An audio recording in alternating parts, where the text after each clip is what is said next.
আমাদের প্রত্যেকের জীবনের একান্ত নিজস্ব একটা গল্প থাকে।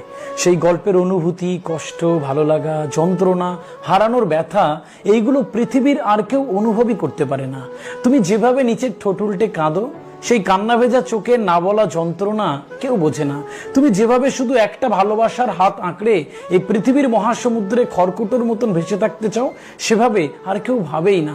তাই প্রতিটা দিনের শেষে তুমি একা থেকে বড্ড একা হয়ে যাও। সে গল্প তোমার রাতের বালিশ জানে। এক একটা নির্ঘুম রাত কত লম্বা হতে পারে তা তোমার থেকে ভালো কেউ জানে না। অথচ সকালবেলা তোমার একটা অমলিন হাসি এই পৃথিবীকে বুঝতেই দেয় না তোমার ভিতরের ধ্বংসযুদ্ধের কাহিনী।